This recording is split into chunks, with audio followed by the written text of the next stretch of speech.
There's a force that kills more mission-driven companies than any competitor ever will, and it almost always wins while you're still winning. So I wasn't in a business where a slow app cost a sale or ate into margins. I was in an armed conflict where a slow app could cost a friendly asset, or where a bug could mean a target gets away, or worse, an innocent life gets put at risk. So in my world, bad software wasn't an annoyance. It was the direct cause of critical mission failures. It cost lives. I've now scaled Rise8 past 50 million in annual revenue and 150 employees, while still shipping hundreds of outcomes for critical missions to production the right way every time. I'm giving you everything on this channel. This is the entire mission entrepreneur operating model, including the detailed operating system, for free. All I ask is that you use it for good, for real, for users in need.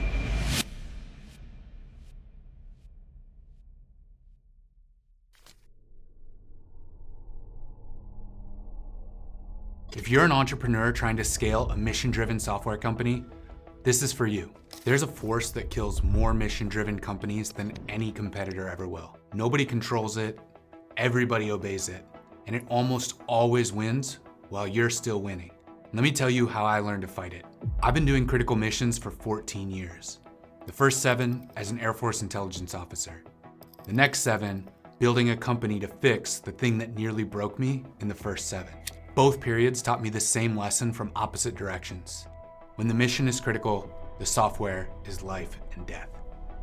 Like many of you, my story starts with a painful experience inside a critical mission. Mine was using terrible software to conduct military operations. And I don't mean inconvenient software. I'm not talking about slow load times or a bad user interface, although we did have plenty of that. I'm talking about software that actively got in the way of the mission. Software that was so counterintuitive and so prone to crashing, so fundamentally broken, that it became an obstacle that we had to fight against, just like we fought against the enemy. So I wasn't in a business where a slow app cost a sale or ate into margins. I was in an armed conflict where a slow app could cost a friendly asset, or where a bug could mean a target gets away, or worse, an innocent life gets put at risk. I saw missions fail. I saw needless mistakes get made. I saw people die. And so in my world, bad software wasn't an annoyance. It was the direct cause of critical mission failures. It cost lives. And as a targeteer at US Central Command, one of the things I was responsible for was collateral damage estimation. Let me paint a picture. I'm doing mobile targeting operations supporting special operations forces, and the tools I had at the time were a spreadsheet with some homegrown macros, a stopwatch, and a copy of Google Earth. With the best drone hardware in the world, strikes being coordinated from an operations center that was, from a technology perspective, embarrassing.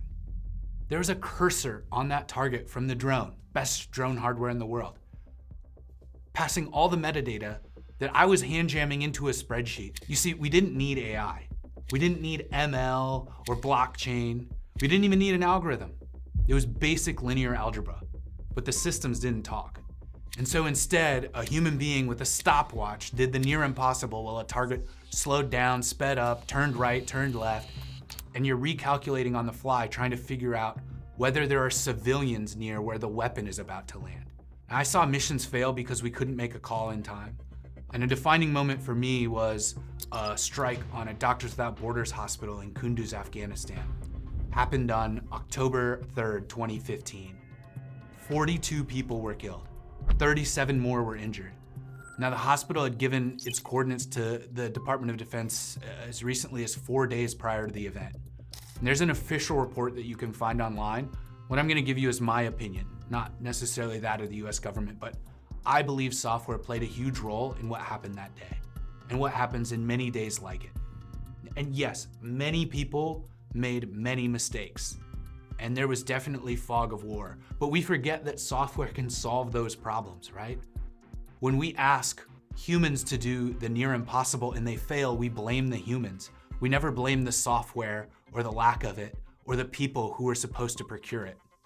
And so I went down this rabbit hole and I found out that many of the issues I was experiencing as an intelligence officer had been identified as deficiencies years earlier. The fixes had been written. Several critical fixes were actually sitting on a shelf waiting to clear a risk management process and get what's called an authorization to operate.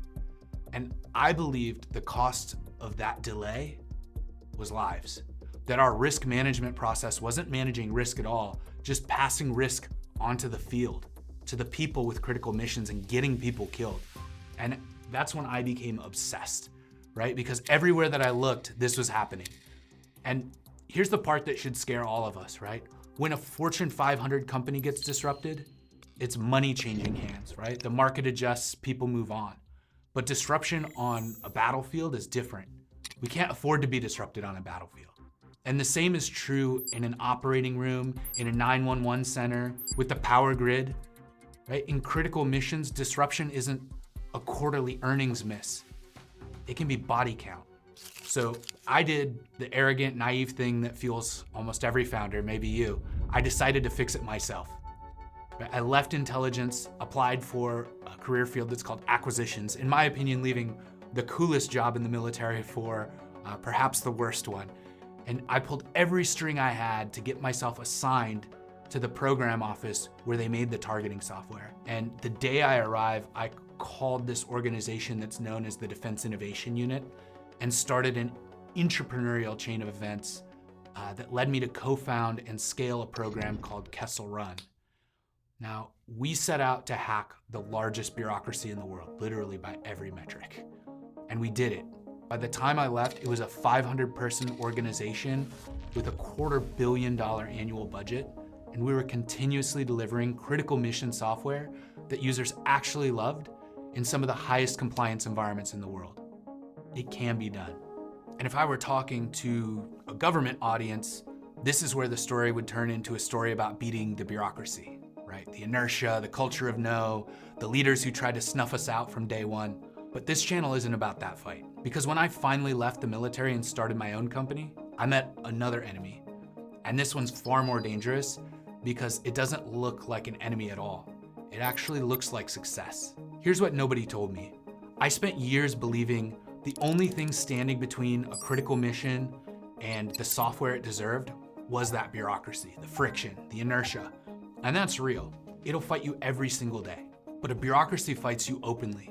You can see it coming. This second enemy doesn't fight you, it seduces you.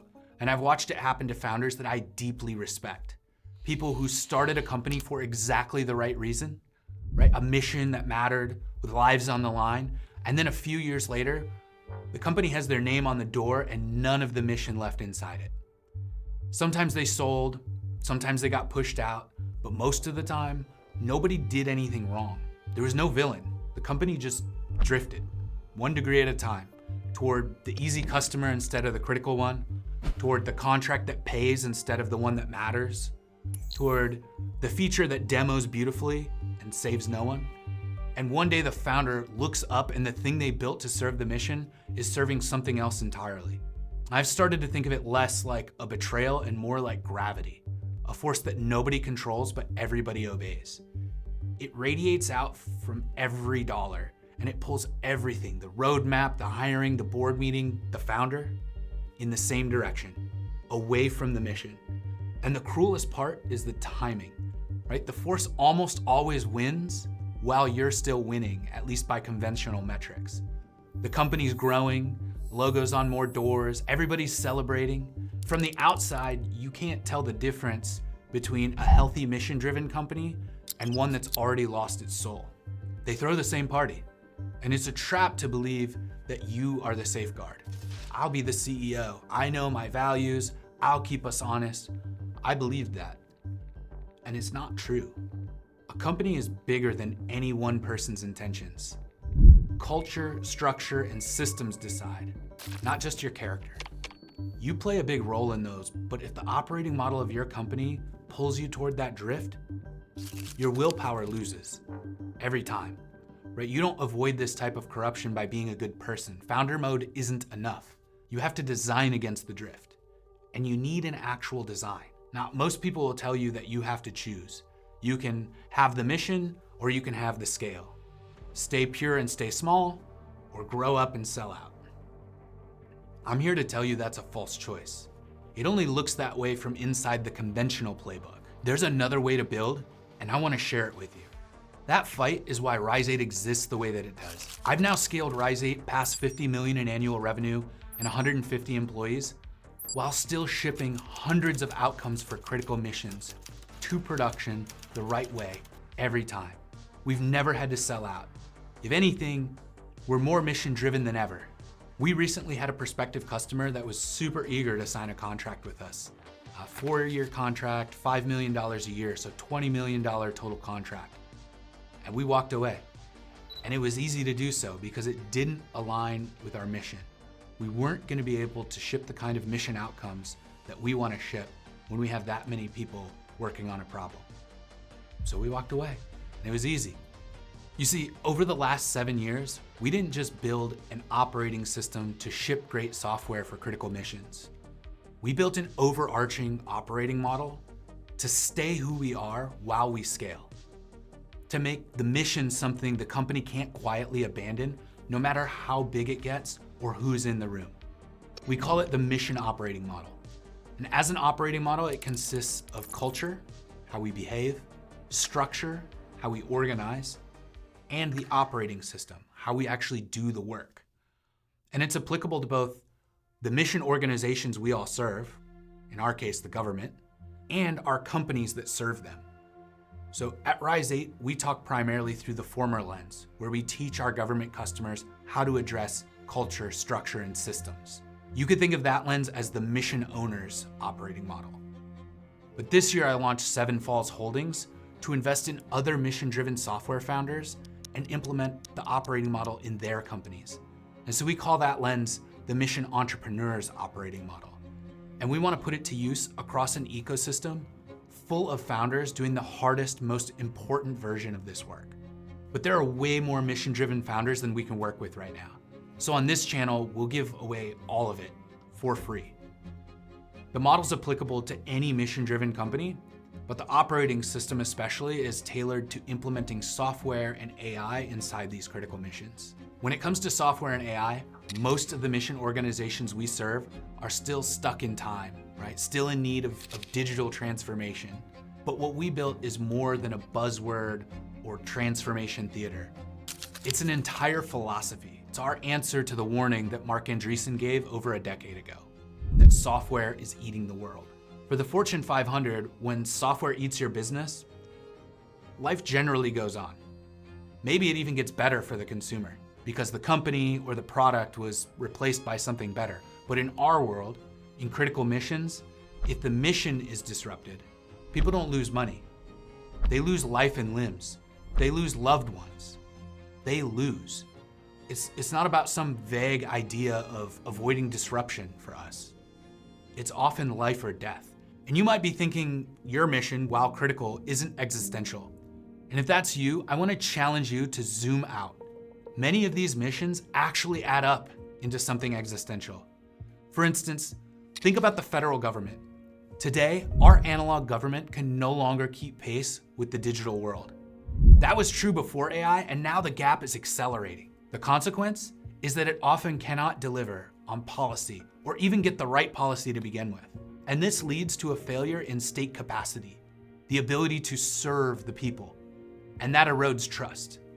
And so many of the assumed causes of our current political strife, like demagoguery or extremism, populism, they're actually just symptoms of this erosion of trust caused by the impedance mismatch between analog government and a digital world. Recoding America can quite literally save our institutions and our way of life.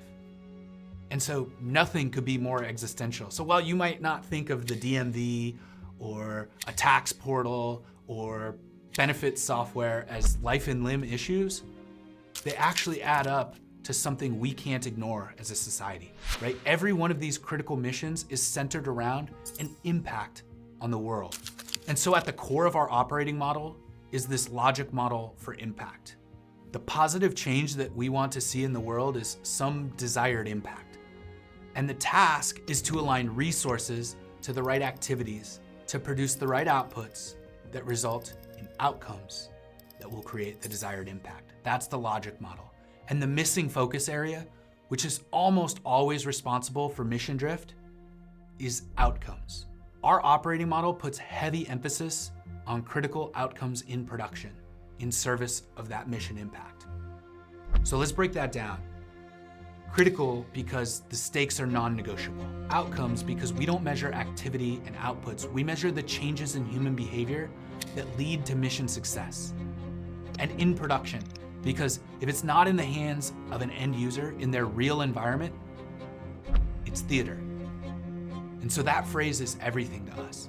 It's not about bits and bytes. It's not about features and product. It's about the people we serve.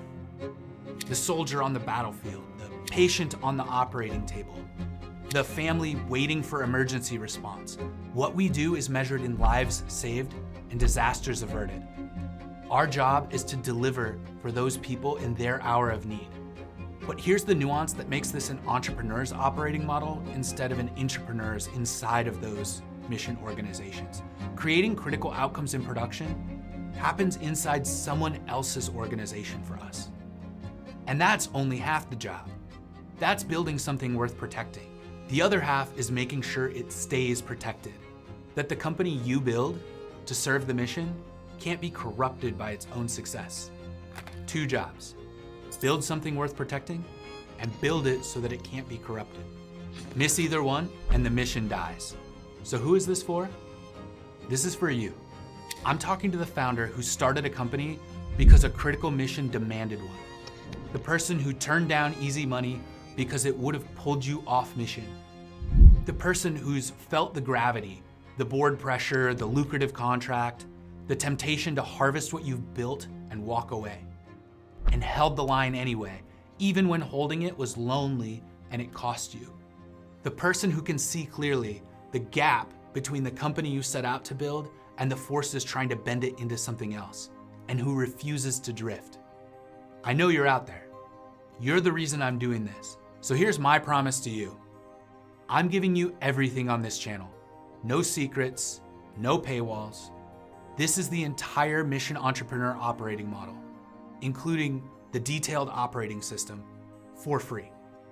All I ask is that you use it for good, for real, for users in need, and that you share it with others who are doing the same. We'll cover every aspect of the model: culture, structure, and operating system. Culture is how you build that team that ships outcomes and never wants to leave. Structure is how you own, govern, and fund the company so the mission can't be taken from it. And the operating system is everything in between. The frameworks, the rhythms, the workflows that turn people, process, and technology into outcomes. You'll have the knowledge to scale your mission without selling out, and the inspiration from the stories of founders who've already done it. The missions we serve don't get a do-over, and the companies built to do right by them are way rarer than they should be, because most don't survive contact with their own success. I want yours to be the exception. So the only question left is, are you ready to build something worth protecting and make damn sure it stays that way? Let's make ship happen.